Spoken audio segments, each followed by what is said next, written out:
Hello there, welcome, and thanks for spending some time on a Tuesday evening with us once again. I'm going to put the pre-show banner on just for a moment or two and let a few more people come in. I've got Adam teased and ready to come in just a moment or two.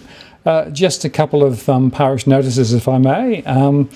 There is a chance that I might have to dash off very quickly tonight. Unfortunately, my wife is very unwell. In fact, 24 hours ago, I was with her in ER. She came out this morning, but there is a risk she may have to go back later. So if that happens, I'll have to close the show early. Otherwise, we'll go as normal. But it is unfortunately rather a serious state of affairs, but we'll just carry on and do the best we can. The other thing is, just so you know, Steve Keane and co will be on next week. I did say a couple of weeks, so he's on next week. For those of you hoping to see Steve, come back next week. He'll be there. And of course, he's launched a new book and very interesting thoughts about why economics has failed and what needs to happen and how it all intersects with politics. So that'll be worth watching and listening to as well, hopefully next week. And quite a good crowd on already. I won't acknowledge too many of those now, but thank you very much for those wishing my wife well. Yeah, it's one of those things. It's probably not going to get better, but it's about how we manage the process. So that's really what we're at the moment. And thank you very much to all of those who are expressing concerns about my wife. It really is greatly appreciated. It shows that the community here is definitely quite something special.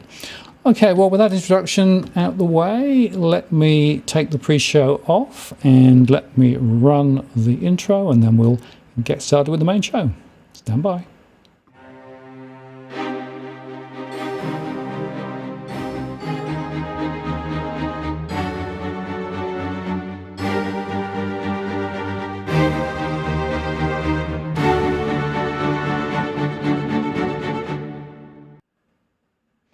Well, good evening and welcome to this live stream on the 9th of November 2021. Martin North from Digital Finance Analytics here. Great to have you with us.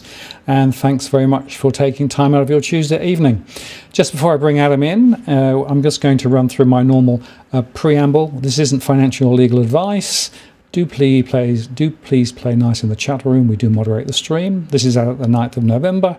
If you want to get hold of me, send a message, ask a question, use @WartTheWorld. That'll make sure I see it, @WartTheWorld. I also enabled Super Chat, which means that you can get your question top of the list or indeed make a contribution to our show. Always appreciated. We do this not for profit, but because we think it's really important. So thank you for that. And without any further intro, I think it's time to bring Adam in. So let me push this button. Adam, are you there? Martin, I'm here. Good to see you. Sorry to hear about Jill. Thank you very much. No, it's one of those things, unfortunately. We've been managing this in the background for quite some time, and it's getting us sort of to a head. But nevertheless, it's nice to have you on the show on a day that Bitcoin is as high as ever, right? This is a new high. Yes, I'm wearing my Sunday's best today. I thought I'd dress up, and because we're celebrating in the crypto land. All-time highs are hitting everywhere across the board. So to put this in perspective, if you have bought Bitcoin at any time since its inception, providing you haven't sold it, you are in the green. You have made profits, the same as with Ethereum and the same as with countless other cryptocurrencies at the moment. So we were expecting this. We expect it to go further, but this is only the beginning of some huge run-ups. I would suggest it's very different this time around than other cycles. I also believe that some people are talking about the halving. So you have the halving, the next year typically pumps. We had a halving last year. We see it pumping this time. And then they say around December, January, it sort of pulls back. But I argue this time's different, Martin. I say it's different because we've only really had 2 data points. So although we've had 3 halvings, the first one doesn't really count in my mind because there was such a tiny market cap. There were so few people involved in it. So we've really only had 2 data points to see what happens this time in the 4-year cycle. This is a real tester for all of us. If we have confirmation again that at December it sort of pulls back and does what the other 2 cycles have got, we've got a confirmation on that trend. But because there are so many different aspects that we'll talk about in the show tonight, I'm feeling very bullish and I'm feeling very excited. Well, I think it's a really interesting time to be having a conversation, right? And I called the show deliberately, crypto mainstream, because what's happening is, there is an interesting bleed through from crypto into Main Street and vice versa, right? And what I want to do is I want to talk through some of those bleed throughs and try and make some connections, right? Because it seems to me that I'm fascinated by some of the things that have happened, but I'm also fascinated by the crypto community's reaction to those things as they happened, right? And I want to explore that a little bit tonight, as well as perhaps take, hopefully some good fact questions from the audience as normal, and we'll get into wherever people want to go to. But so that's the plan. But just before we go into that, the height of price means that, of course, now the value of crypto is higher than it's ever been, right? And do you have any sense of what how many trillion it is now? Yeah, so this is price discovery. I mean, no one knows because we've never been here before. But I really like looking at the diagram of, there's a physical illustration on, I think it's on Money Matters. I'll leave a link later. It actually illustrates how much money there is in the world. And one of the things that I learned when I got into crypto is no one really understood, except for the people at the very top, how much money there is in the world. And that's why when we saw Bitcoin going to its $1 trillion market cap and now heading possibly to a $2 trillion market cap, people are thinking, well, there's not that much money in the world. It can't really be done. But in fact, this is still just a tiny, tiny, tiny percentage of all the money in the world. Yep. If we took just 1%, Martin, from the derivatives market, forget the gold market, forget the real estate market, forget the debt market, the fiat market, just the derivatives market. If we took 1%, you would see more than a 10x of the market cap of Bitcoin. So there's more than enough money in the world, but it's been centralized in markets that the broader community don't have access to. Now that we have this new access to new forms of money and new money rails, so many people can get involved. It's all inclusive. What I really get excited about this is, first of all, it's a way of breaking away from the broken fiat system. There would be very few people on the planet who understand anything about money who would say that fiat is working. So what's the alternative? Well, some people say gold. I say you can't buy anything on Amazon or around the world with gold. You've got to carry a big piece of metal with you. So what do? Well, you go to a digital currency, and we're already using a digital currency in fiat. But of course, that's being printed beyond control. So Bitcoin has given us all an opportunity, from the richest corporations in the world, including banks, which we're going to touch on tonight, to the battlers in the poorest nations in the world. If you look at El Salvador as an example, they took a big risk. They accepted Bitcoin, or introduced Bitcoin as a legal tender within their currency. The president gave every one of his citizens $30 and put it on a Chivo app, and all of them have made profit from it. Now, we might say, well, this thing could pull back, but the reality is fiat definitely pulls back. Fiat is always going down. And for some reason, we've just accepted that. But that acceleration of a declining asset being fiat through inflation that is just out of control, we are not in a natural rate of inflation or transitionary inflation. We've moved well beyond that, because this is what fiat does. Fiat is broken. Fiat has never succeeded. And we now all have an opportunity to succeed in the world of Bitcoin. And don't get this mixed up with all the other cryptocurrencies. People say that there's 14,000 other cryptocurrencies, and that's true. That is absolutely true. But there is only one Bitcoin. It has no company. It cannot be stopped. It cannot be censored.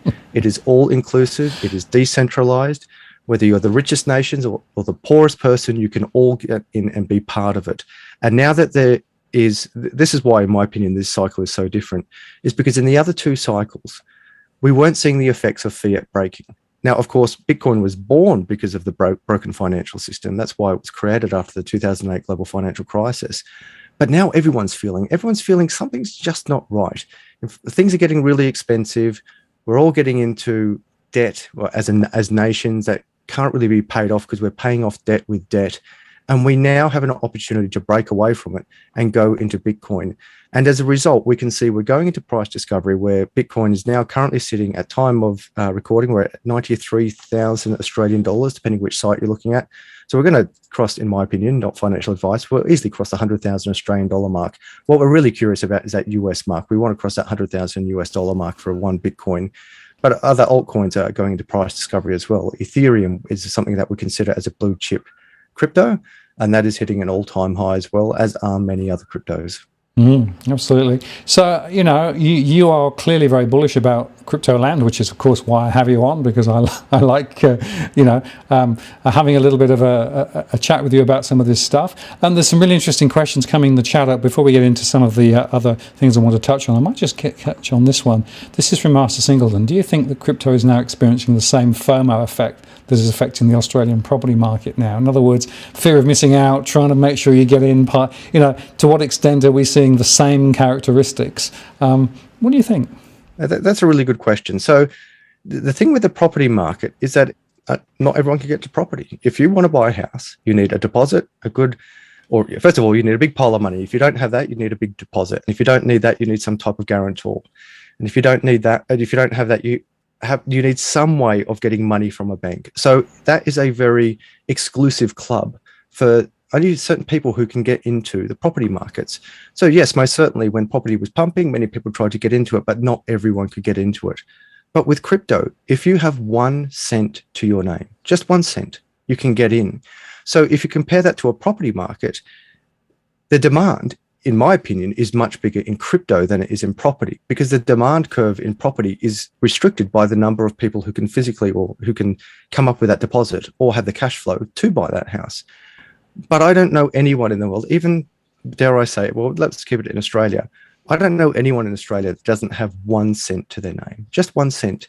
And for those who think, well, I need to buy, as we mentioned, Bitcoin is now coming close to $100,000. Remember, the power of digital assets is that they're ultimately divisible by, Bitcoin is divisible by 100 million parts. So with the property market, I'll go off a little tangent here, Martin, as you know I like to do. In the future, property markets will be digitized as well. So as I just mentioned, property markets are very exclusive to those who can afford to buy property.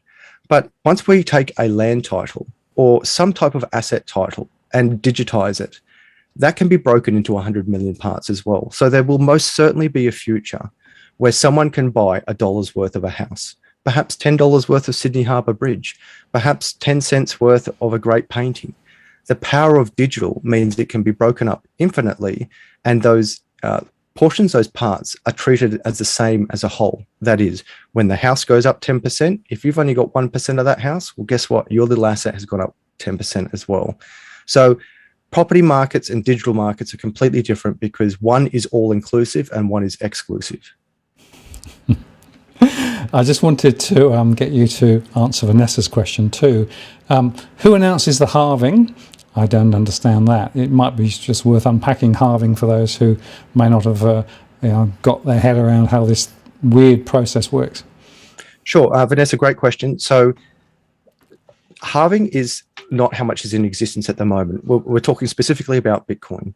So when Bitcoin was created, there was 21 million Bitcoins in the code. And when they come out of the code, you just don't go to the code and buy it. There's operators in the back, such as myself, miners, who are empowering the code to work. They run these machines called typically ASICs, application-specific integrated circuit miners. In simple terms, it's just a computer. A computer is running the blockchain in the background, and these computers use a lot of energy. But the reward for doing that is being paid in Bitcoin. But the Bitcoin isn't paid to the miners from those who are transacting. It's paid to the miners from the code. So when Bitcoin was first launched, every 10 minutes, 50 Bitcoins were released to the miners. They were called block rewards, and are still called block rewards. After 4 years, instead of 50 Bitcoins being released into the economy every 10 minutes, it halved down to 25 Bitcoins. 4 years later, it halved again. Now, it's not actually done by time, it's done by the number of blocks mined, but it essentially works out to every 4 years. So every 4 years, the block rewards get cut in half. We went from 50 per 10 minutes, then 25 per 10 minutes, 12.5 per 10 minutes, and we're currently at 6.25 Bitcoin block rewards per minute, per 10 minutes rather. So that doesn't mean that the supply of Bitcoin is cut in half. It means that the mining rewards released into the economy is cut in half. So these things are becoming scarcer because less are being produced, more people are holding them, and at the same time, some people have lost them. So as a snapshot of how many coins are in the world, 21 million will only ever exist. There's currently 18.5 million that have already been mined. So the last Bitcoin will be mined in about 2140. But at the moment, with that 18.5 million Bitcoins in circulation at the moment, we forecast that possibly as much as 6 million have been lost. So that means that there's a supply in the economy, in the global economy, of potentially only 12 million Bitcoins. And of those 12 million Bitcoins, we can see that 10 million have what we call diamond hands. They're not letting go of these things. And I'm one of them. I don't have that many coins, but I will not let go of them because, first of all, I believe in the technology. But second of all, why would I sell something that's going up just to pay a huge amount of tax on it when I could just hold that asset, borrow against it, not pay tax on what I borrow on, and live like the rich essentially live? So we forecast there could be as few as 2 million Bitcoins available on the market at the moment. And that is what is driving this price rise. We realize that after over a decade, the technology has proven itself. It has gone beyond just a speculative asset. It is now a payment network that all countries, companies, individuals, anyone can ride on the back of, just as many people rode on the back of the internet. This is now the internet of money. So if you were a poor country and you wanted to build a financial system, you can't do it. So what do? You ride on the back of Bitcoin, just as El Salvador did. They don't have to build their own financial systems, just as you and I don't have to build our own internet. We just ride on the back of the existing internet. So the halving occurs every 4 years, and that is the amount of mining rewards or block rewards given to the miners who empower or run the blockchain. Great, thank you for that explanation. I think it's important for you to understand, this conceptually is really important because it does actually change the trajectory of quite a lot of the value growth and stuff, right? Now, also, just sorry to jump in, but I don't want to lose it because Vanessa's question was very good. Just to the viewers out there, compare the amount of Bitcoin that's released into the economy to the amount of fiat, that being the US dollar or Australian dollar or pound that's released into the economy. Yep. So more fiat is released into the economy every year than the year before. Therefore, it's constantly diluting and going down in value.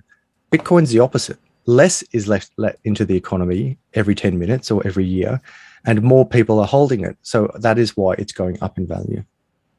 And I will just put this comment up as well. This is from Jason, because I've heard this a lot. Whales, in other words, the people with big holdings, pumps and dumps prevail in Bitcoin.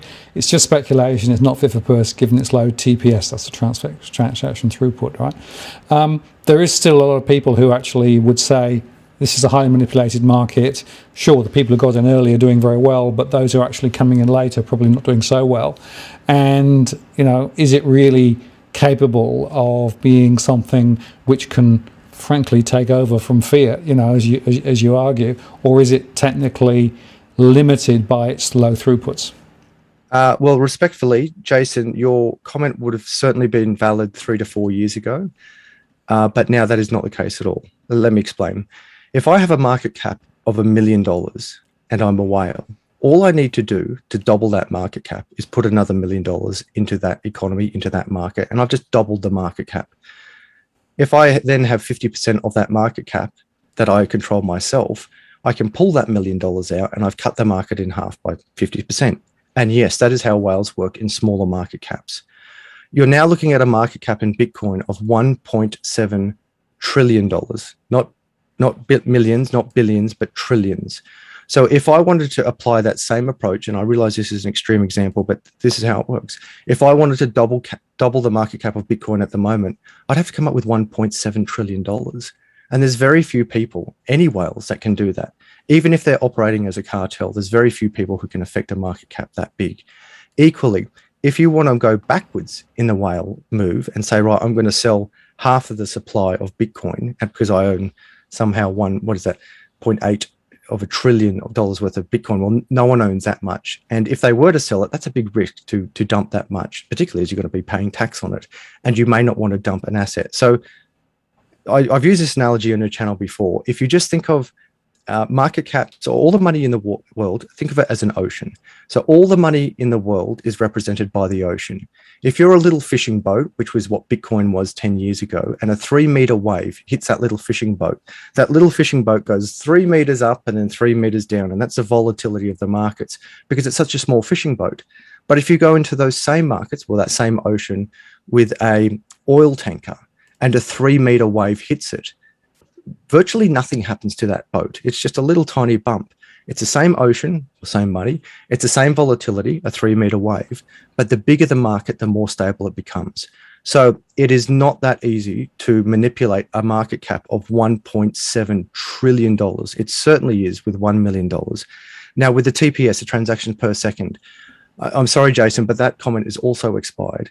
With the Lightning networks, we can now, in fact, these are layer 2 solutions where you can do immense amounts of high TPS, transactions per second, very high, very quickly, but by leveraging off layer 2 solutions. And we can see now that the TPS on Bitcoin is getting much faster and much better. But the truth is, many people don't want to use Bitcoin for everyday transactions. Some people want to use, as I do, I like using Litecoin. Litecoin is faster, and Litecoin also has layer 2 solutions. So if you just think of, again, we're talking about the Internet of Money. When email came out, you literally had to be a coder to be able to send an email from party A to party B. And of course, the naysayers were saying, it's impossible. We're never going to use these systems because my grandma is not a coder. That was true initially. But now grandma can send an email to anywhere in the world on her iPhone while watching Days of Our Lives, if that's even on anymore, on TV, because we build layer 2 solutions on top of it. Your email interface is a form of a layer 2 solution. And now the layer 2 solutions on the Bitcoin network and the payment rails will enable us to have massive TPS with very quick, low fees, operating 24 hours a day, 7 days a week, 365 days a year. What's very powerful to me is people get upset by a 10-minute block time. And that's maximum. That's worst case scenario of me sending money from me to anywhere in the world, and the maximum time it will take is 10 minutes. Now I can do it pretty much within seconds. Yet we're so accustomed and willing to accept the Swift network, which is only operating 9 to 5, 5 days a week. It doesn't work on public holidays. It doesn't work on weekends. And we're quite prepared in the traditional financial sector to send money over 3 days. Well, now I can do it in less than 3 seconds without a middleman. So the Swift network, in my opinion, is dead. And we can already see that even if you don't want to leverage off or get into the volatility of Bitcoin, you just simply transfer your money to a stable coin. So then there is no volatility because it's pegged to the US dollar. Now that will be going down in value because the US dollar goes down in value, but you can text money to anywhere in the world at almost the speed of light with almost no fees, as opposed to going into town, waiting in line, going to Western Union, showing all this paperwork, waiting 3 days for it to go through, paying a fee at one end, a fee at the other day. Those days are gone, and the world is waking up to it. Thank you very much for that. Now, what I want to do is to take the conversation slightly further forward. Just to do that, I'm just going to go over here, and I thought perhaps we would start with which one? Let's just go there. Okay, so let's go with this one first. Okay, so there was last week an ETF launched in Australia, right? It was called the Crypto Innovators ETF, and the write-up in the mainstream media was this is now a crypto fund in Australia, blah blah blah. But actually, if you look at it, this particular fund is actually built on crypto core infrastructure. So it's like the picks and shovels of gold mining, right? So rather than buying gold, what you're doing is you're buying the gold miners. So be interested, Adam, in your perspective on this, insofar that we know around the world now there are a number of ETFs around, and the fact is that it's got quite a lot of interest, but a lot of the ETFs are being actually offered by old style mainstream financial services companies, right, who are bleeding into crypto and using the crypto language and using the crypto approach, but actually I would argue maybe not really doing crypto. What do you think? First they ignore you, then they laugh at you, then they fight you. Now they try to join you, but not really join you. So what's actually happening is, and I'm glad you raised this, the power of Bitcoin is that you are a bank. So when you hold Bitcoin, it takes a while to understand this concept. You're not holding a bank account. You are a bank. You are a bank. You have complete control over your money. No one can block it, seize it, censor it, take taxes off it until when you spend it. Taxes are a different story, but that's the tax office. We always pay our taxes, of course. But you are in complete control of your money. Now, what's happening, Martin, is as we transition from olden day prehistoric fiat systems that have not really evolved for over 100 years, they're trying to apply old models to new systems, and we just don't need them. We simply don't need them. Allow me to give it an analogy. When we had telephones, remember landlines? I don't have a landline. I haven't had a landline for years. But typically what happened when the internet came in is that the internet was riding on the back of landlines. And then the internet created a better system. And we didn't actually need these modems. Remember the old dial-up modems that made funny noises when you picked up the phone?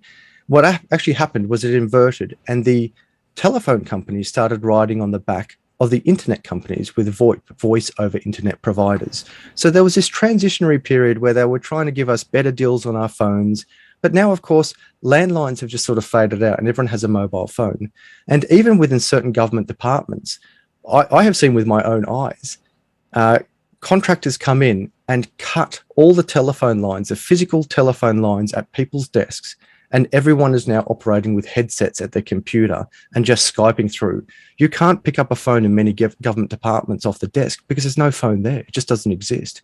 So we are in this transitionary period where olden models are trying to get your money to keep you investing into their olden day systems. But many people are waking up saying, why do I need this third-party intermediary who's going to take a commission, who's going to control my money, who could block it, seize it, they could go bankrupt, and then they take the money with it. They take your money with them when they go bankrupt. So just cut it away. Just don't worry about any of that. Now, I'm glad you also mentioned the picks and shovels of it. So I've been mining for years. And as I mentioned before, mining is both a person and a machine. As a miner, I own miners that empower the blockchain and allow transactions to go through. Now, many years ago that we had these things called cloud mining services. So miners use a lot of energy and cost a lot of money and make a lot of noise. But the power of these miners is that they're completely mobile. So if you imagine the Commonwealth Bank of Australia or any bank, that uses a lot of energy. They try and hide it a little bit, but if you imagine the server rooms, the buildings, people driving to those buildings, fitting out those buildings, heating, cooling them, cleaning them, that's a lot of energy. And I can't pick up the headquarters of any bank from downtown Sydney and drop it next to a dam in China or Australia or a geyser where steam is coming out of the ground in Iceland, because those systems aren't mobile, whereas mining is mobile. And so you can pick up these miners and put them anywhere where the electricity is free or in excess. And that does exist a lot around the world. The issue with cloud mining, though, when you said, right, I can't afford to buy my own mining, but I'm going to go invest in those people who do the mining on my behalf. What happened was, because the price was volatile, some of those mining farms would go bust, and you've lost all your investment because you've now invested in a third party that has gone bankrupt. What was also happening with these cloud mine services is a lot of them were pyramid schemes. They were just Ponzi schemes, essentially. You would be putting your money into a third-party provider who was saying that they were mining, running the back end of the blockchain for you. They started paying you little profits, but all that was happening, it was just a Ponzi scheme. They were just taking money from the next customer, giving it to the old customer, and eventually it all collapsed. Now, I'm not suggesting for a second the company that you just showed on TV is a Ponzi scheme or they're doing anything illegal. What I am saying is that you don't need to give your money to a third party. You hold your money, you be in complete control, and you enjoy the gains. By giving away your money to a third party, first of all, you're giving up fees, as in you're sacrificing fees, because they're going to take a profit from you, and that's fine. That's how business operates. Don't worry about that. You don't give fees to them. Keep the money yourself. You also, if you go with them, you're exposing yourself to the risk of them collapsing. Don't worry about them. The mining network won't collapse because it is completely decentralized. You can have a miner here in China, in Russia, in America, in Texas, as we can see massive mining farms set up. It is an all-inclusive environment. And if you really do want to invest in the picks and shovels of the crypto, buy your own miner. Go get yourself a miner. They're pretty expensive. They're pretty noisy. But if you really want to buy the infrastructure to this, it is all-inclusive. You don't need permission from anyone because this is a permissionless system. You don't need permission to buy a miner, plug it in, and start generating some returns. But just keep in mind, it is expensive and noisy to do that. But the point I want to make is that if you look at the proliferation of ETFs, and all those things there, right? There is a whole bunch of, old style financial services companies seeing an opportunity to basically import that old way of thinking into the crypto environment, right? And essentially trying to make those products attractive to perhaps younger people who are more interested in crypto, or who perhaps don't want necessarily to be directly exposed. It's a bit risky, blah, blah, blah. So what they're trying to do is to exploit an opportunity in the market because of the fact that crypto is actually there and everyone's talking about it. The question I've got, though, is that from a pure crypto perspective, which was decentralized, right? Nobody actually in control, nobody intermediating, right? I mean, on all of those points, those exchange-traded funds are exactly an antithesis of what Bitcoin was trying to do. That's right, but it goes back to the transition. I will actually just catch you on one thing you said there. You said it might be trying to attract the younger audience. No, the complete opposite. Okay. Younger people get the digital space. Younger people absolutely get the ability to buy a digital asset, whether it's something in a computer game or an NFT or crypto. They get that entirely. They absolutely get it. It's typically the older generation who are like, I really want to get to crypto, but I don't trust the non-double spend. And I get that. I was speaking to someone on my baseball team, really good guy, and he said, yeah, I still don't want to get to crypto because I still don't trust that you can't double spend, which is copy, paste, copy, paste. Now, this is a system that's been proven over 12 years. And with the most powerful attacks against the system from some of the most powerful nations and scammers and bad players in the world trying to break this system. And that it's like one of those movies where they try to attack some alien force. The more missiles they throw at it, the bigger and stronger it gets. And that's what Bitcoin is. The more you try to attack it, the bigger and stronger it gets. So you don't have to worry about the double spend. So what does this mean? It means that the younger people don't need banks anymore. And the younger people get that. The older people are not quite ready to let go. So I would suggest that the financial system is trying to ensure that, first of all, they want to hold on to their new customers. The new customers are the young people coming through saying, have you got Bitcoin? You don't have Bitcoin? I'll go somewhere where it does. And they're just walking away. And for ages, they were trying to stop anyone getting Bitcoin. But now they have to accept, okay, we should probably be, if we can't beat it, you better join it. But then the older generation, they've also been coming to their banks and be saying, hey, I've hear about this Bitcoin that's doing so well. Gold's not performing, real estate's not performing, bonds aren't performing, my stocks aren't performing, but that 20-year-old kid over there has just bought his third Lamborghini. How do I get in on that? And for years, the banks have been saying, no, it's not real. It's a scam. It's drug money. It's terrorist money. Double spend. It's inefficient. And those customers say, all right, bank, if you're not going to give this to me, I'm going to go somewhere where I can get it. And then they come over to someone like me at the crypto.land and they just buy their own crypto. And then they're in these markets. And the banks can see on their books, we are losing billions of dollars in market share. And if we do not move now, we're going to lose this forever. Now, I reckon they've already lost anyway, because as I said, people are waking up. They don't need banks anymore. Just as you don't need to go and buy an envelope and get a piece of paper and write all these words on a bit of paper, put it in the envelope, go buy a stamp, take it down to the post office, put it in a box. You don't need that anymore. You just write a text on your phone or talk to your phone and you just send it across the world for free. And remember, most phone plans now have unlimited phone calls because it's just so efficient. Now, of course, there is still most certainly a place for the postal service in the internet of knowledge. And I would argue that in the future, there will still be a place some way or another for the internet of money, but not like we used to know it. Now we can just simply say the young people get it, so we don't even have to try and sell it to them. And they don't want banks, because if you say to a young person, all right, I'm going to introduce you into this financial system that's open 9 to 4, 5 days a week, closed bank holidays, public holidays, and over Christmas. They're going to charge you fees and they can block your money and bail you into the mess that they make. Do you want to use that system, or do you want to use this crypto system? Well, what young person with any half bit of spatial awareness of the world that's happening around them, which young person would try to opt into the banking system? Now, of course, many of us, we have to opt into the banking system today, but we are in a transitionary period, Martin. We are moving from olden day, prehistoric and arguably corrupt markets, as we've seen with the Royal Commission, with the collapse of fiat systems, with the global financial crisis of 2008, with hyperinflation around the world. The world is waking up and they're moving away to this new alternative that is all inclusive and everyone can be part of. If banks don't move now, they're going to lose trillions upon trillions of dollars in opportunity. And even though they're moving now, they're still going to lose. And let's talk about banks moving, because CBA announced last week, right, that they actually were going to facilitate crypto trading within their banking app, right? And they also partnered not with a local exchange in Australia, but an international exchange, right? Which I think was also very interesting. And I was fascinated because I made a show on this and said, well, this is very interesting. You know, old school CBA talking crypto and saying it's important, right? And then tying up a relationship with an international exchange. And some people said, well, hang on a moment, but that's very anti-crypto because, you know, surely crypto is meant to be devolved and, you know, not inside the banking system, right? Others are saying, well, what they're doing is just trying to get in on the act. What was your reaction to the CBA announcement and what are the people in crypto land telling you about it?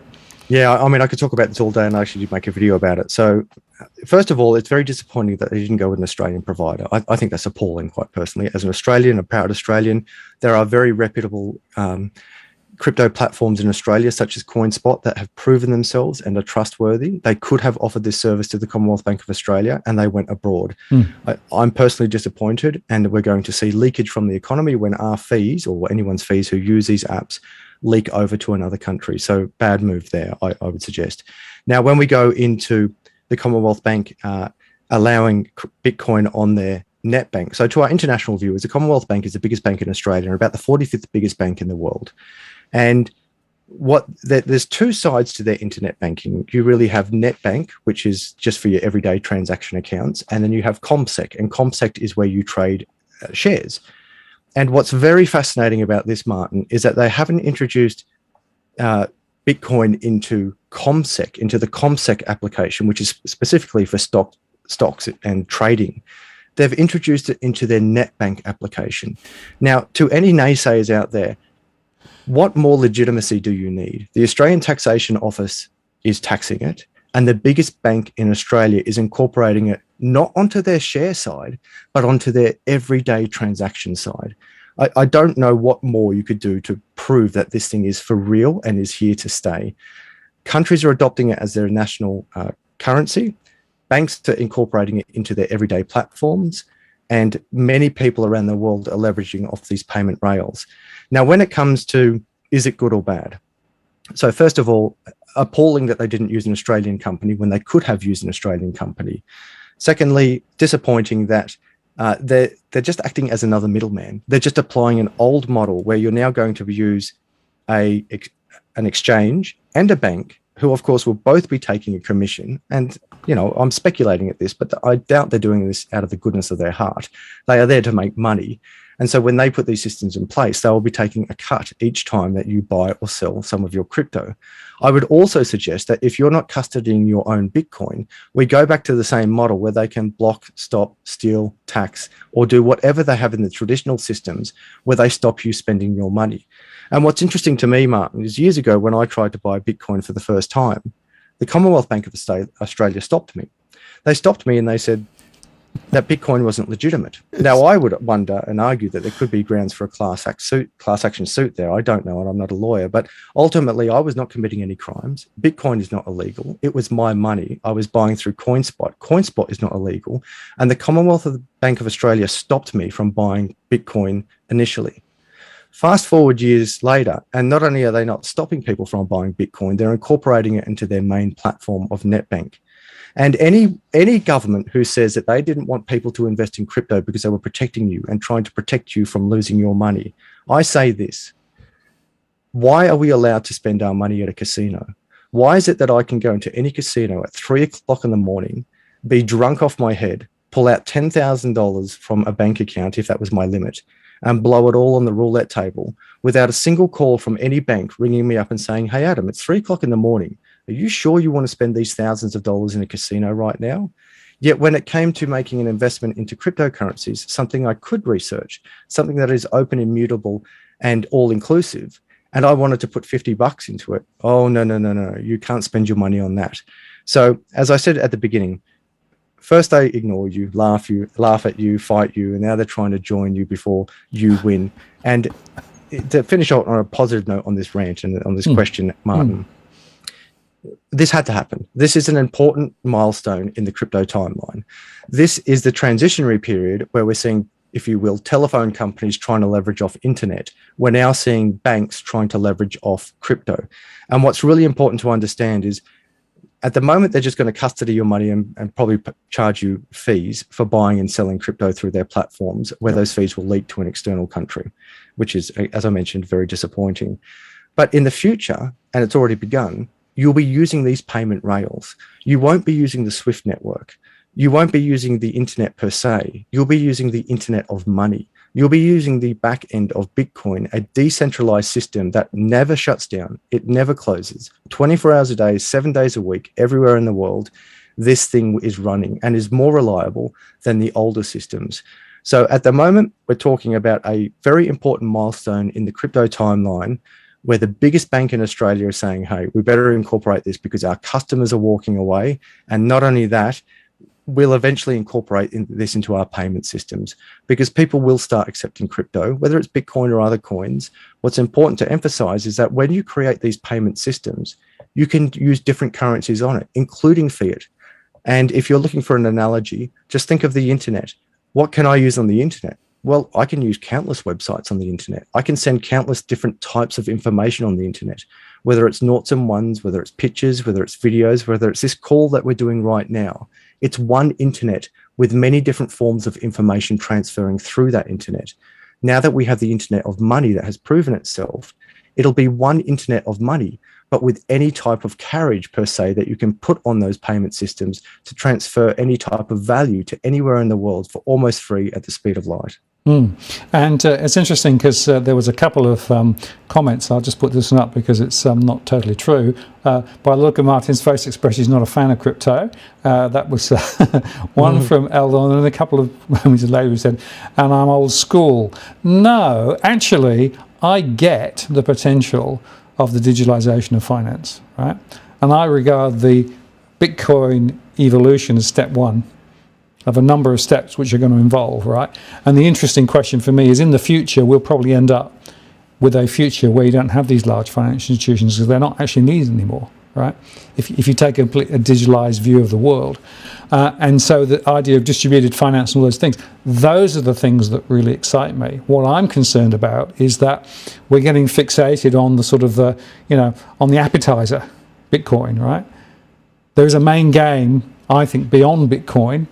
And that is where I'm really interested, because I think that future is a very different future. And I can tell you, speaking to finance executives in the old world, many of them are shit scared of what this represents. And that's one of the reasons why they're now starting to put their toes in to try and actually, one, understand what's going on, but also, two, to try and affect and control the agenda. And I think we're going to see a lot more of that. Let me defend you also. So Martin's had me on his channel. What are we up to now, Martin? Is this the fourth or fifth time? 4 or 5. Yeah. We had just made a couple of other shows too. Yeah. Yeah, and you've been on my show a couple of times. And why I've really enjoyed working with Martin is because, first of all, in the very first episode together, I think, Martin, we were at almost opposite ends of the spectrum. I was pro Bitcoin, and you were, I think it's too speculative at this stage. But you never gave up on the curiosity of it. You always were interested in, hang on, I'm getting new information and I'm learning more about it. And I can see that there's something more to this than meets the eye. So by you maintaining your curiosity, you've opened yourself up to hopefully making money in crypto itself, but also learning how the new form of money will operate. What's very frustrating for me is some people who have done about 30 seconds research into Bitcoin, they say it's a scam. And I say, that's great. How? And they're like, oh, I can't touch it. And I'm like, well, when was the last time you touched an email? When was the last time you touched a Netflix movie? When was the last time you touched a YouTube video? When was the last time you touched the internet? Does that mean it's not real? And if you want to get philosophical, and that's why I like working with Martin, he's philosophical. When was the last time you touched love or hunger? Are these things not real? So the litmus test of not being able to touch it is to say then it's not real. I mean, that's just so olden days. So, but moving on from that, beyond just not being able to touch Bitcoin, I would argue you can touch Bitcoin if you want to print it onto a piece of paper and you have the private keys. You're then essentially holding what's like a banknote. You're holding Bitcoin in your hand. So you have come on this journey, but I'm forgiving of everyone, and we are in the crypto space. We are forgiving of everyone who is coming into the space now, because this is the greatest financial revolution that we've had in history. This is the greatest advancement, the greatest technological advancement we've had in the banking sector for over a century.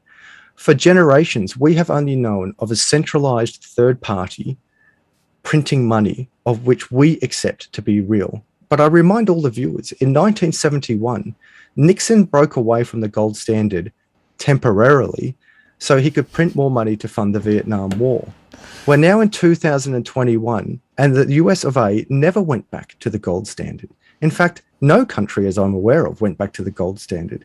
And it's just so odd, because we're just so used to it, that for years and years and years, we've been accustomed and accepting of a centralized body printing money out of thin air with no value whatsoever, only because it's by decree. But now they realize, as people can see inflation going up, people just know that something's not right. And that is a natural evolution in the history of fiat. Every fiat, everywhere, always fails. It is only when you have a finite type of money, a scarce resource, that it has a true value. Now, comparing gold to Bitcoin, gold, we have about 2 Olympic-sized swimming pools worth of gold that we've pulled out of the ground. But no one can tell me how much gold there is in the world. Not the best geologist, not the best scientist, not the best banker. No one knows, because we don't know how much gold there is in the world. But a third grader with an internet connection could tell me exactly, to the 9th decimal place, exactly how much Bitcoin there is in the world. And that, in fact, creates immense certainty to every financial institution in the world, because they don't have to worry about America saying, we're going to print $2.4 trillion worth of this fake money tomorrow. And that means that everyone's assets everywhere goes down. Instead, we have a non-elected body, which is just a mathematical code that is the purest form of language anywhere in the universe, saying, this is how many there are, this is the supply that's coming out, this is where all the coins are. No one can control it. No one can print more of it.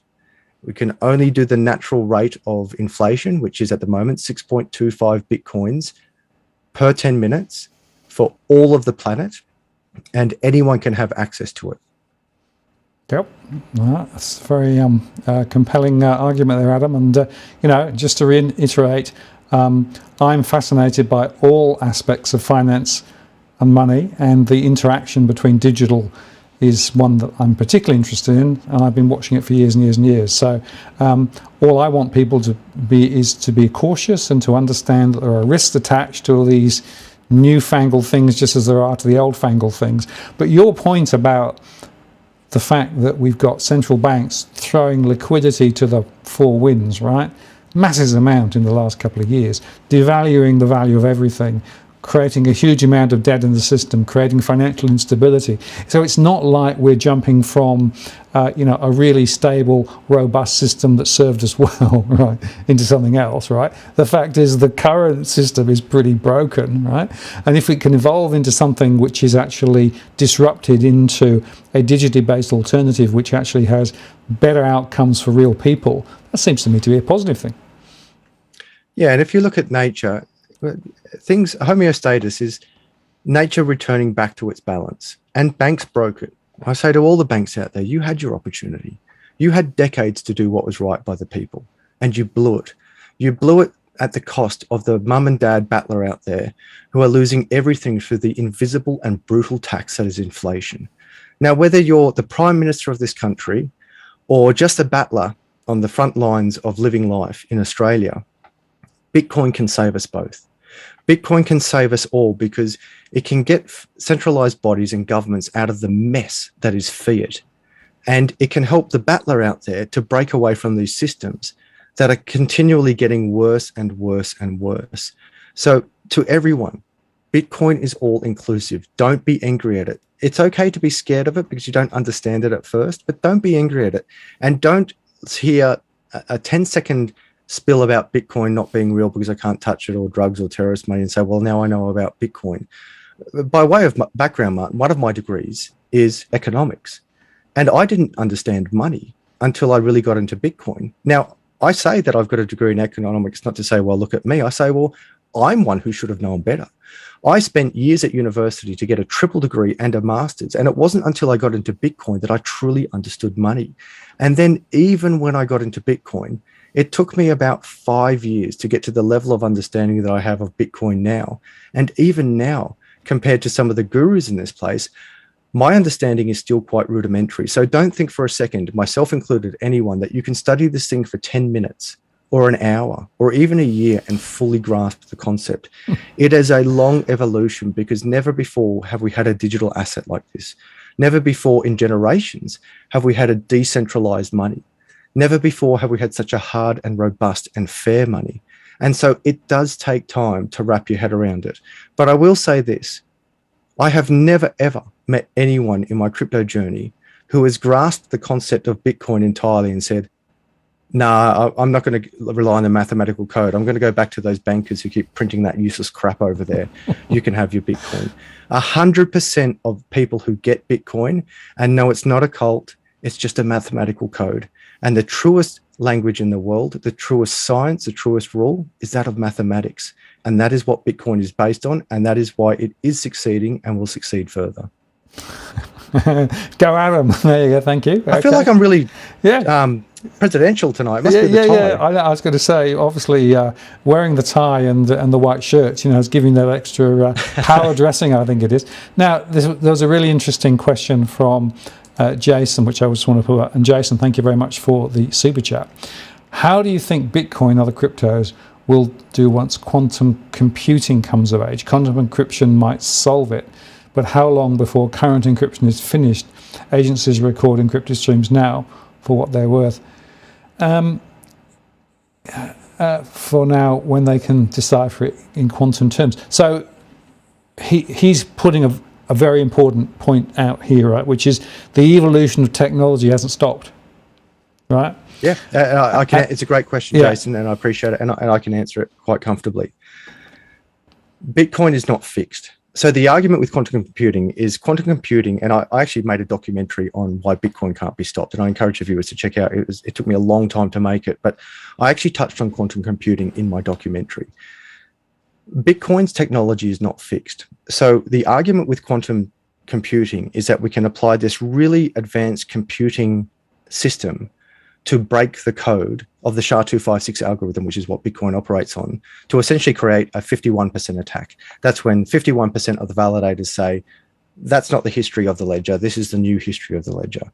But because Bitcoin's technology is not fixed and it advances with technology, just as a quantum computer attack could attack it today, a quantum computer attack could also defend it tomorrow. So it's not like Bitcoin is just stuck here and quantum computing advances. They will in fact advance together and leverage upon one another. Now, the other thing to consider with a 51% hack, which wasn't specifically mentioned there by Jason in there, and it was a great question, Jason, is that a 51% attack is when we have a theory that 51% of all the miners say on the ledger, no, Martin doesn't actually own those 20 Bitcoins. I own those 20 Bitcoins. And that's what a 51% hack in theory was going to do. It was going to say that the ledger of the past is not the real ledger. This new fraudulent ledger that we're making today, this is the new ledger. But the problem with that is that we've discovered is that if you wanted to create a double spend or change a ledger, you would actually have to backdate all the blocks that have been mined behind you. And to do that, you would need unforeseeable amounts of computing power to undo the blocks of the past. So you could redo a block of today, by which time the network knows that it's being attacked and it forks upon itself and creates a new chain. So now you're chasing that new chain. It's like I was saying before, the more you attack it, the stronger it gets. What also happens in that instance, if you want to look at it as an economic term, if you wanted to create a 51% attack, the amount of electricity for profits, let's say you were doing it for profits, The amount of money you would need to do that would be similar to saying, I'm going to spend $1 million in computing power and electricity bills to get one $60,000 Bitcoin. And as an economic model, you say, well, why would I spend over $1 million to get $60,000 worth of Bitcoin when I could just go buy a Bitcoin? And so as a result, quantum computing, and because it's not fully established yet, but the theory is, and it's proven itself over time, remember, the more people have attacked Bitcoin, the stronger it has got. And when Bitcoin was young, it was weak because it was in its infancy and there weren't many miners securing the network. So that would have been the time that it could have easily been attacked. And people did try to attack it. Hackers tried to attack it and they couldn't get into it. Now the network is so big and so strong, the amount of computing power is almost unfathomable. The ROI on implementing that computing power to break the code is not worth it. And as we introduce new technologies to attack the code, those same technologies can be used to defend the code. Yeah, very interesting. And, again, the evolution of technology will take us into new areas, I think, as well. So this is a continuous process. And, of course, the rate of change is like that, isn't it? It's actually not linear. It's actually quite logarithmic. That's right. I'll just also, if I may, just because security is important. And again, Jason, really good question.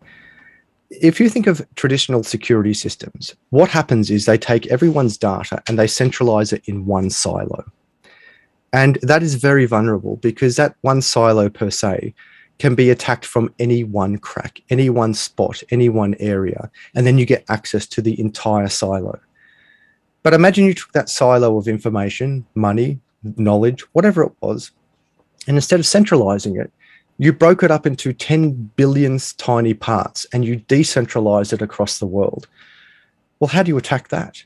And that is why there are coins such as Siacoin that will take your files. The future of your information, Martin, won't be on a thumb drive on your computer.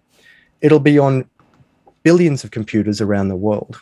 Why? Because if someone hacks into my personal photos, now instead of getting my whole archive of photos as an example, all they get is one pixel from one photo in one archive. And what's anyone going to do, as using photos as an example, with one pixel of one photo in one archive? They then have to go to another archive to get another pixel, but they don't know which pixel is with what. So Bitcoin was the first application on the blockchain that we were aware of. But what we can see now is that other technologies are leveraging upon this and decentralizing everything, decentralizing ownership and storage. Yeah, and that journey has just started, right? So we're not at the end state. And that's the point. This is a continued evolution, right? That's what I want people to understand, right?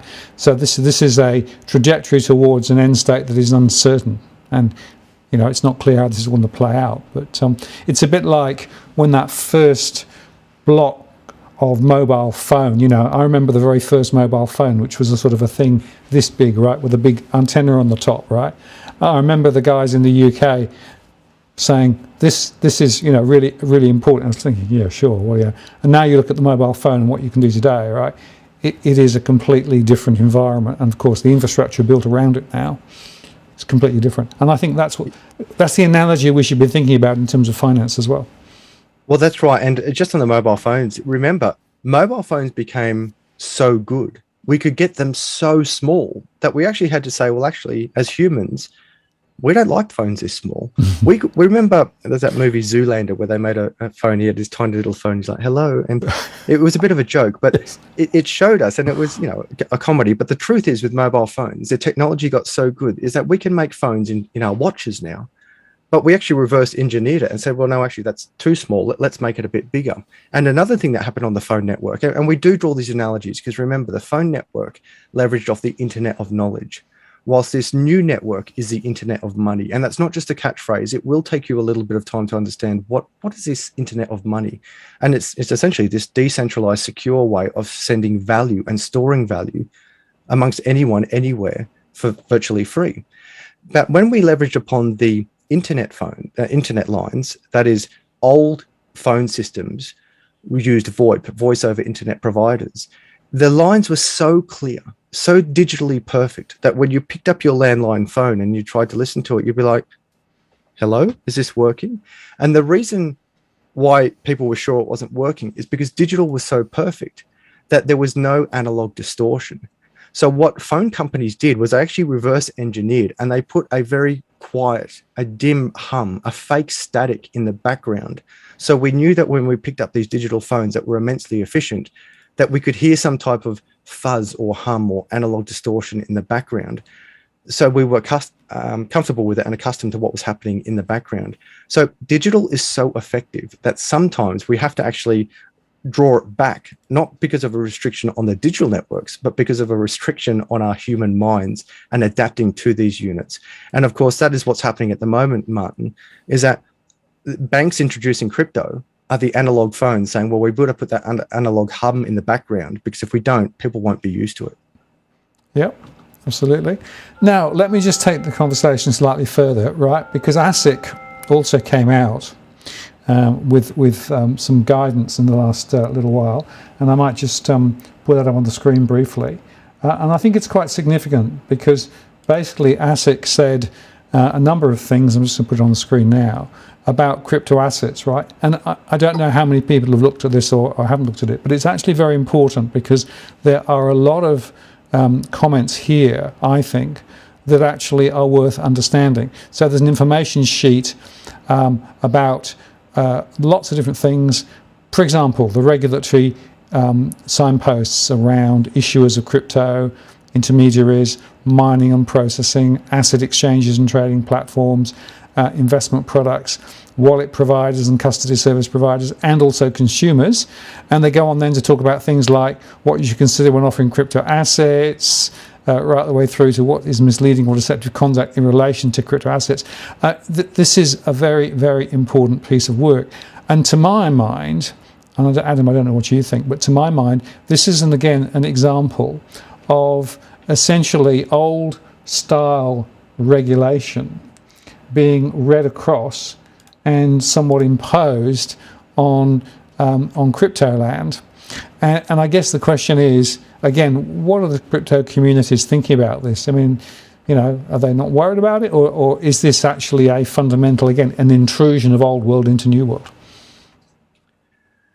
Great question. In the first instance, we have to face that most of it is about tax, and two certainties in life: death and taxes. And the reality is crypto was initially treated like old stocks, that is, traditional stocks. So if you liquidated it, there was a gain, and if you had a gain, you had to pay tax on it. If it was done within 12 months, you had to pay a capital gain on 100% of your profits. If it was done after 12 months, you had to pay it on 50%. This trickles over into other government departments, such as ASIC. But the core of it all is, well, they would argue money laundering and anti-terrorism. But remember, money laundering is done through the banks. Need proof? Go to the Royal Commission, look at the fines. That's not an opinion. The reality is the big boys with the big amounts of money, they will launder money through the mainstream banks. They don't launder it through Bitcoin, because if you launder it through Bitcoin, there is a digital trail and you can very easily be caught. So you go through the banks. Now, if you're a low or a small player and you want to do bad stuff, again, you don't do it with Bitcoin. You do it with the US dollar. The number one currency for terrorists and for criminals around the world is the US dollar. And that's nothing against the good people of the United States. It's just a reality of where you've got a global currency in a physical form that can be moved very quickly and is constantly being printed and be smuggled to a certain extent without a digital trail. You use the US dollar. So governments are going to have to reinvigorate and reinvent the way that we look at money. Let me give an example. If I do a job and get $100 per hour, let's keep it low. I get $20 per hour. I earn my $20, and then I go to the shop and I buy something. I'm not paying a capital gain on that $20 I earn. I pay income tax on the $20 I earn. I pay a goods and services tax on the goods that I buy, but I don't pay a capital gain on the $20 itself. Now let's replace that $20 with Bitcoin. If I work for you, you pay me in Bitcoin, or we don't really have any commerce. I'm not really interested in doing work because I don't want fiat. I don't need fiat. I need Bitcoin, and I want Bitcoin. Now, this should be my freedom of choice. It's a freedom of commerce, freedom of association. Bitcoin is not illegal, and I declare those profits. But here's the thing. When you pay me in Bitcoin, I pay tax on that Bitcoin at the day that it was worth as an income tax. So you pay me $250 worth of Bitcoin today, and then I pay whatever the equivalent income tax is on that $250. But this time, when I go down to the shop and I go buy my bread or milk, unlike fiat, instead of just paying the GST, I now actually also pay a capital gain tax. And if governments don't let off on this, you will have capital flight. And it's already happening around the world. If I have to pay more tax on crypto than I do on fiat, I just simply go to where I'm treated best. And I'm not talking about me specifically, Adam Stokes here. I'm talking about the investor, the trader, the speculator, anyone who's making money on crypto. If they can go to a country where they're treated better, they will go to that country. And then you're going to have more leakage from the economy. So we already have leakage from the economy in so many ways, particularly as we saw with, the Commonwealth Bank of Australia choosing to use a international platform instead of an Australian platform to buy and sell crypto, noting I don't know all the details of what's happening in the background. But then you've got people who are now making a lot of money in crypto. Now, if I stay in Australia, I pay my taxes in Australia. But if I'm paying a capital gain on everything I do with that crypto because it's treated like a stock as opposed to a currency, people will start to look outwards. And it's already happening. And many countries around the world are saying, hey, all you rich Westerners and first worlders over there with all that Bitcoin, if you come over to our country, we're not going to tax you on those gains. We're going to allow you to spend that money in our economy naturally. And sure, you'll have a land tax, you'll have a goods and services tax, but we're not going to charge you a capital gains tax on your Bitcoin gains. And I would suggest respectfully to any politician, any policymaker out there, don't get too greedy with this stuff. If you try to tax it to the eyeballs and treat it like olden day money or stocks, and it's not a stock, it's a money, it's a global currency, you're going to have capital flight. People are going to leave the economy and go to where it's treated best. You want to invert that model. You want to attract people to the country. You want to stimulate commerce. You want to stimulate business. You want to stimulate, in fact, buying and selling so you can get your goods and services tax at the counter. You want to stimulate buying and selling so businesses can employ more people. And instead of the government paying people through welfare, you can have business operators paying employees through wages.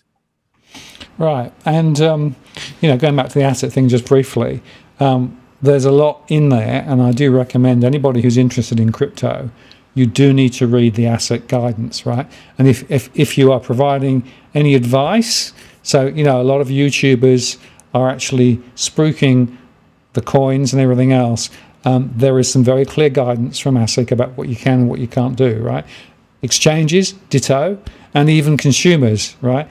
ASIC has tried to, I think, put some very important information out there. And some people won't like reading it, but I do recommend people do read it. Now, there's one, go on. If I may, Martin, just because you've sparked something in my mind that what I failed to do in that big rant before was make the distinction between Bitcoin and digital assets. Yep. So the distinction is that Bitcoin, in my opinion, is the global reserve currency for now and into the future. It won't be the US dollar and it won't be gold. It'll be Bitcoin. I've said it publicly here, so let's fast forward 20 years and see what happens on this day. It's on record. So it's on record and I can't hide from it. But I back up what I say after doing this for years and making these distinctions about money that have been hidden from us for so long. So Bitcoin, comparative to all other digital assets, they're really two different fields. And the reason is because Bitcoin can't be stopped. There is no company to sue. There is no company to shut down. It'd be like saying, I'm going to sue the internet. Well, how do you sue the internet? You could sue an internet provider, which might be an equivalent of an exchange. You could sue potentially the host of a website, which could be someone like myself who is talking about crypto. But you can't sue the internet just as you can't sue Bitcoin. But with all the other cryptocurrencies, arguably, there is a centralized body. Now, they might be set up on decentralized networks, but the viewers really must make the distinction. There is Bitcoin, and then there is everything else. And they are two completely different things. And most certainly, I think ASIC is right in treating many of the other cryptocurrencies or digital assets, as we're really calling them now, as stocks. And that does make sense to me. But when it comes to Bitcoin, they really must make the distinction. Okay, thank you for that. Now let's move on to the final part, because 3 or 4 weeks ago there was a very important report released by the government, and it was essentially outlining a digital roadmap for Australia. Right? Now, we haven't got time to go through all of the various things that were recommended there. There were about 13 or 14 recommendations. I made a show on that some time ago. But there were a couple that really stood out for me, Adam. And the first one was that they're looking to provide a new organizational structure to allow decentralized organizations to function, right? Which is new. They also highlighted some of the tax changes. You mentioned some of those as well. They also made the point, and again, it's a matter of is it important or not?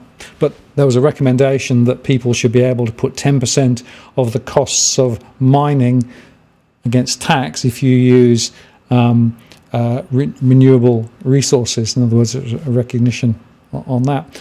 And there were a couple of other things too in that. But one that really stood out for me was a recommendation for the Treasury to look at a digital currency for retail banking, right? A central bank digital currency for retail. Because in Australia, of course, the Reserve Bank is very much focused on a central bank digital currency aligned to commercial use. And some of their running pilots at the moment.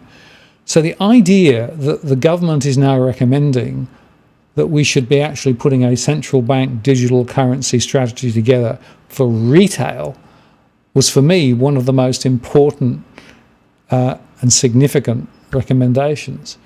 And I guess it comes back to this other, I've talked about intrusion, right? I've talked about governments intruding, I've talked about regulators intruding, I've talked about other, commercial players. But what about this idea of a central bank digital currency coming over the top? And China, of course, has turned off a lot of crypto mining. China have basically said, we're going to roll out a central bank digital currency controlled by China, right? And that's the one we're going to use. So what was your reaction to some of those recommendations? And do you think this central bank digital currency thing is ultimately a threat to decentralized, devolved cryptos and Bitcoin? Can they work in harmony, or is it an either-or situation? So it's inevitable. So if you think of the internet and the intranet, so a digital currency used by a banking system, we'll go back to the basics. We already use digital money, but we're using digital money on prehistoric rail networks. Just as we go back to the telephone system, we don't use telephone systems anymore, or telephone rail networks or lines anymore to make telephone calls. We use internet lines or internet rails or internet networks. Now, once we're on those internet networks, do we want to use an internet or an intranet? Well, it depends what you're doing. Sometimes you do want an intranet. You want a centralized system so you can move either information or value around on those systems, on those rail networks. So the important distinction to make here, Martin, with the networks is you have a token or an asset or a coin, and that may be something like Bitcoin. And that is only the tip of the iceberg. That is merely the store of value on that system. But in the background, you have the Bitcoin rails, the payment system, the internet of money. And that is a system that is available to everyone. Now, when you're moving around assets on the internet of value, sometimes you want to do it in an open source, and sometimes you want to do it in a closed source system. But in any case, both are far more efficient than the old systems that we've been using. So there is no doubt in my mind whatsoever that Australia will not adopt a digital currency one way or another, just as there's no doubt in my mind that any country who turned their nose on the internet failed. Any country who turns their back on the internet of money will fail, and the rest of the world will move forward. Now, when it comes to using my money or your money, if a centralized body makes their own currency within China, I think it's called the DCEB, Decentralized Electronic Payment System, or something like that. It's got a really weird acronym. Now, in Australia, if we make our own calling the Australia coin, you're now back to a fiat system. Why? You're back to a fiat system because you've got a centralized body who can just press print and print and print and print. Now, if you compare it to Bitcoin, and again, this is why Bitcoin is, there is Bitcoin and then there is everything else.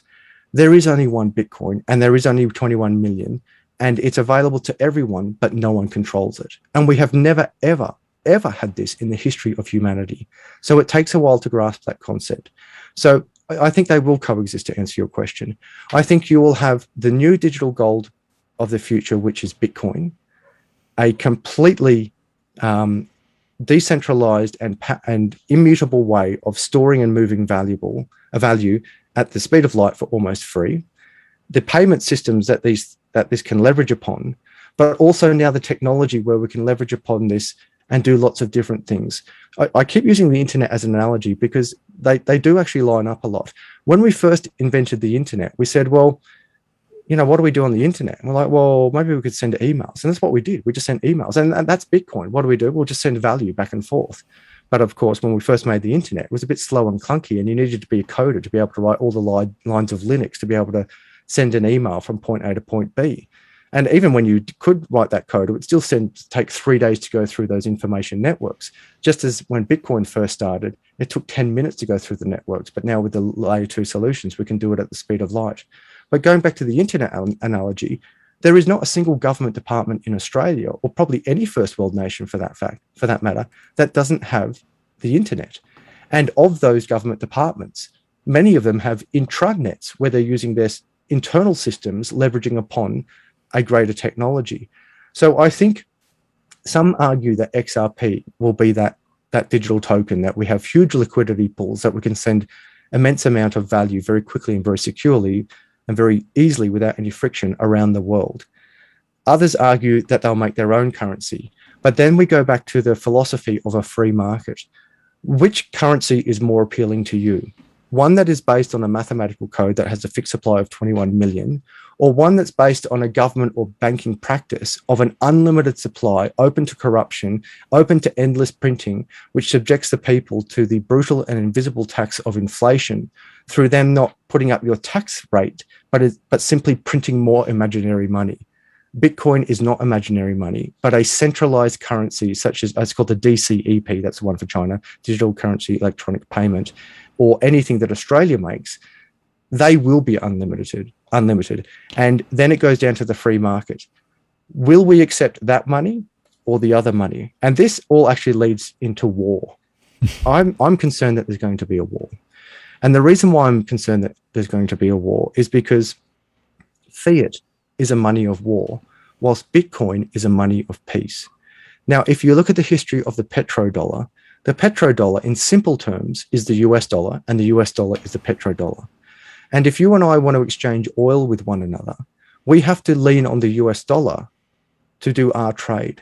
And anyone who says, I'm not going to use the petrodollar anymore, can expect to see a few aircraft carriers sitting off their shoreline to say, you will be using this money. And I don't want to get too political, but the reality is fiat is a money of war, whilst Bitcoin is a money of peace. So why do we use a money that is printed without limit? Well, in the first instance, we didn't have any other option. There was only that money to use. But in the second instance, anyone that had the audacity to stand up to the petrodollar and say, we're not going to use your money to sell our oil, they had to deal with the consequences of aircraft carriers sorting them out, shall we say.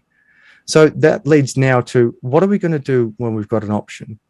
Our government, and governments, I'm not telling what governments what to do. I'm forecasting the predicament they face. Do they force their money down your throat when you've got another option? And if they do try to force their money down your throat, per se, what are the consequences for that? And the consequences for that may likely be war. If I don't want to accept the US dollar anymore, but I do want to accept Bitcoin, is it my democratic right to say I don't want the US dollar? Or do I have to fold to the US dollar? Equally, if other people want to use a different currency, and I'm not talking about avoiding tax here, most certainly pay your tax, declare all your earnings. But why do I have to use a money that's printed without limit, that is constantly going down in value, when I can now use a value that has a finite supply that everyone can see and everyone can access, and it's a level playing field for everyone? If I had an ability just to press print, and you had to accept my fake money for real value, that's not fair. But that is what fiat is. And fiat is not fair.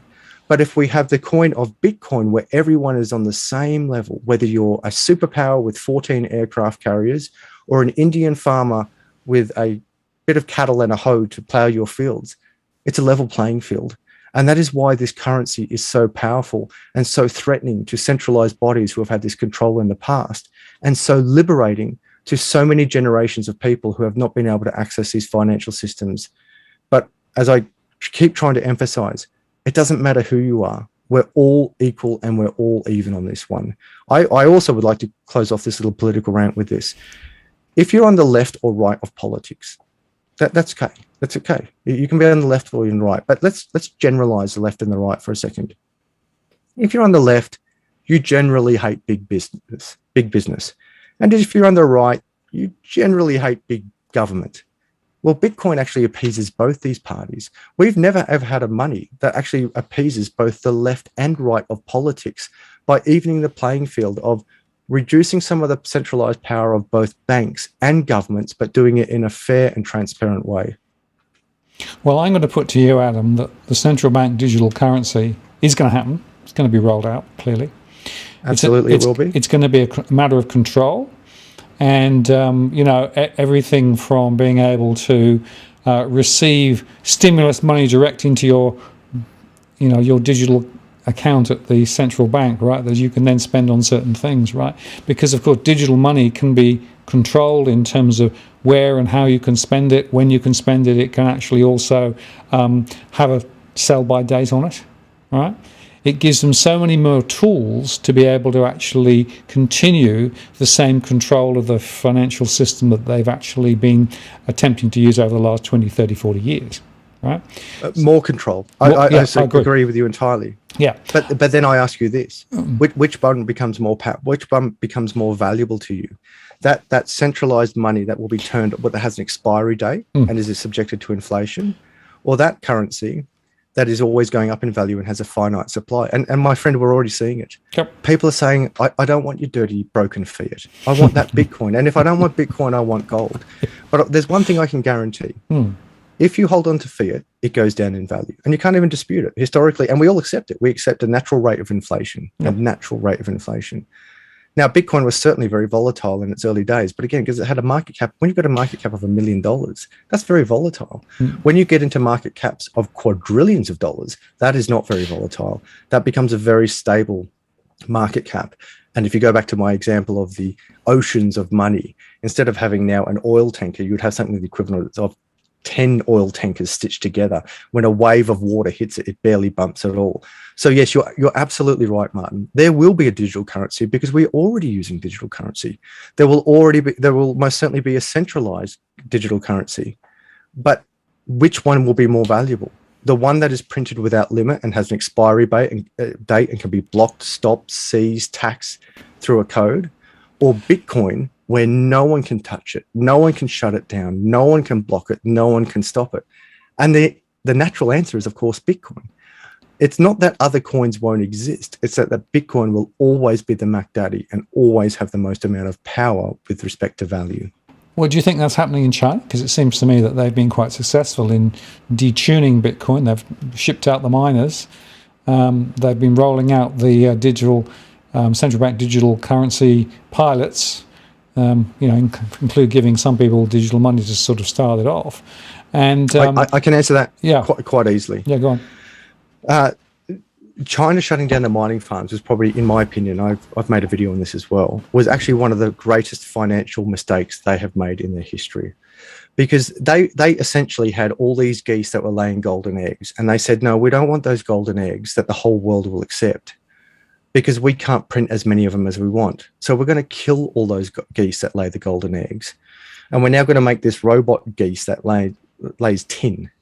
Now, when you talk about China printing its own currency, we have to accept that we're a global economy. So if I'm doing business with China, even if I'm at a micro or macro level, and China says, we're going to pay you in the DCEP, I say, I'm not going to accept that. Now, they can certainly in their own country say to their people, you will use this money or we're going to put you in a prison camp. Sure, you can do that. But they can't do it to me. They can't say, Adam, when we do business with you, we're going to pay you in this tin. I'm going to say, well, I don't want your tin. And they say, well, you're going to have to take it. And I say, no, I don't. I don't have to do business with you. I'm doing business with people who pay me in Bitcoin. Now, on a micro level, you do a private lesson with me, you pay me in Bitcoin. On a macro level, if we're doing international trade, I don't want your useless crap. And that is what is happening with the US dollar. Economies are waking up and saying, hang on, America, why is it that I have to produce real value to get paid in your fake value. Now, again, we're already using digital fiat. When America or any country, I shouldn't pick on America. Well, the reason why I'm picking on America per se is because they are the global reserve. And it's nothing against the good people of America. I've lived in America, served with America, and even loved in America. So it's nothing to do with the American people. It's everything to do with the global reserve currency that is fiat. If I now, and this is a question that I put to one of my interviewees recently, it's very simple. If I said to you, Martin, I'm going to give you $10,000, but here's the catch. You can't spend it for 10 years. Now, do you want $10,000 worth of Bitcoin, $10,000 worth of gold, or $10,000 worth of fiat or the US dollar? Now, very few people would accept fiat because it's guaranteed to go down. Most people would probably take gold, but it's heavy and they've got to store it somewhere. But the new generation of people, myself included, would say, I'm not touching fiat. They keep printing it and it keeps going down in value. I'm not taking your gold because it's heavy and I can't buy stuff on Amazon with it. But I will take some of that Bitcoin because there's only over 21 million in the world and there's more than 6 billion people. So I'll take that digital asset that is scarce and decentralized. So the technology side is, yes, governments will be able to print that money. But in the global commerce side, you can't force another nation to accept your junk for their real assets. Those real economies will say, all right, we've got, 10 shipping containers full of coffee beans. And China says, all right, we're going to pay you in the DCEP. And America says, we're going to pay you in fiat. But Adam says, I'll pay you in Bitcoin. Now, the free market might actually say, you know what? I don't want the DCEP because I keep printing it and it keeps going down in value. I don't want the US dollar because I keep printing it and it goes down in US dollars. It goes down in value, sorry. But I will take some of that Bitcoin, and that is the free market. And I think that is one of the parts that the governments may be failing to consider. They may be saying, well, we might be able to control our own people, but they need to step back and think in the macro picture. Can we control other economies? Can we control the free market? And can we force people to accept our money? Now, if you've got 14 aircraft carriers and you are the petrodollar, maybe. But if you don't have 14 aircraft carriers and a nuclear arsenal and you're not looking for war, you can't make people take your money. Okay, thank you for that. Well, we're nearly out of time, Adam. I've got a couple of lightning questions for you just to react to. So I'll try. Dave threw up this one. What about the environmental impact? Because, of course, Bitcoin got a very bad rap in terms of its energy usage. Quick comment on that? Yeah, very easy to answer, Dave. It's smoke and mirrors. Banks use way more energy than Bitcoin. Need proof? Just go into a city centre and look at any big bank, look at the building and ask yourself, how much energy was there to mine all the materials out of the ground to build that bank, clean the bank, renovate the bank, run the servers in the bank, the air conditioners, the heaters, the staff driving to the bank, all the furniture in the bank? And is that energy mobile? That is, can I pick up that bank and move it to where there's electricity in excess? And the reality is, Dave, is that there is excess electricity in the world. And that is why Bitcoin is so powerful, because the miners can be moved to where there is excess and free electricity in the world. It might be geothermal, it might be a volcano, it might be solar farms, it might be wind farms, it might be hydro. You can't move a bank to where the electricity is free, but you can move a mining rig to anywhere in the world and empower the network to where the electricity is in excess and free. Therefore, Bitcoin is far more environmentally friendly than the banking sector. And it's a two-part question as well, because when I've got fiat, it's in my best interest to spend it because it's going down in value. And what am I buying? Landfill junk, crap that takes a lot of energy from the earth one way or another and ends up in the ground. But when I've got Bitcoin, I don't want to spend it. And that, in fact, is good for the environment because I keep holding this asset that goes up. So I don't buy the landfill junk anymore. So beyond operating on a more efficient system to where the electricity is in excess, I'm now no longer wasting it on plastic landfill that is destroying the environment far faster than the mining networks that are plugged into free and excess electricity. Thank you very much for that. And last little question for now. This came from Vanessa earlier on. Why is Bitcoin quoted in US dollars or Aussie dollars? Very good question. And I can answer it easily because the US dollar is the global financial currency. So that the US dollar is a unit of account. I argue that we should no longer be looking at the price of Bitcoin comparative to the US dollar, because it's kind of like a seesaw. As the US dollar plummets in value comparative to Bitcoin, Bitcoin starts to go up in value. Yep. So what it should be measured in, the next closest thing we've got is gold. It should be measured in ounces of gold, not the price of an ounce of gold, but how many ounces of gold it could buy. So I have often argued that Bitcoin is, to answer your question, it's measured against the US dollar in most instances because the US dollar is a global currency. But in the future, it should in fact be measured against itself. Bitcoin will be the global currency. But when you ask a kid in the future, when you ask a child, how much is a Bitcoin worth? The kid will look at you and say, what do you mean? A Bitcoin's worth a Bitcoin. Just the same as today, if you said to a kid, what's a dollar worth? I would say, well, a dollar's worth a dollar. Or they might say a dollar's worth a Freddo Frog. In the future, they might say a Bitcoin's worth 1,000 Lamborghinis. But it should really be measured in ounces of gold. I would be arguing that today, Bitcoin could buy, 30 ounces of gold, 40 ounces of gold? Right. And that's actually an interesting perspective, because I keep talking about what I call the value anchor, which is basically where do you pin that point of certainty from, right? Is it gold? Is it Bitcoin? Is it the US dollar? Where is it, right? Because actually you get very different stories depending on where you pin it. So Peter Schiff, I had him on my show last year, and he believes that you pin it on gold. Gold is the linchpin. Everything else should be relative to gold, right? And other people say, no, it's the US dollar that's and it really does completely change the perspective as to how all of these movements are relative to each other. And I think that's a very interesting conundrum in terms of trying to understand where we actually are. I agree with Schiff in that instance. If anything, if it's going to be pinned to anything, it has to be pinned to gold, because at least we know that there's 2 Olympic-sized swimming pools of gold that we've got in the world. But how much fiat is in the world? Well, guess what? The US government does not know how much fiat they've got. Nobody knows. Can that... Exactly. So the M1 and M2 money supplies have been completely blown out. Yeah. So how can we value anything against the US dollar? And of course, the whole world is waking up to this. We need to pin it to something where we know the supply. And there's only one thing on the planet where we know the supply. That's Bitcoin. We don't even know the supply of gold or silver or platinum or anything. There's an argument that we'll find lots of gold in the bottom of Grand Canyon or an ocean or an asteroid. And what's that going to do to the value? Yeah, no, absolutely. Now, just as we end, there was a very long string of conversations in the chat about decentralization, right?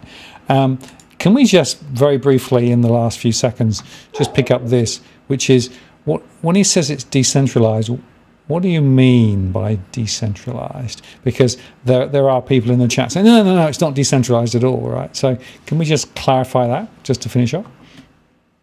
Sure.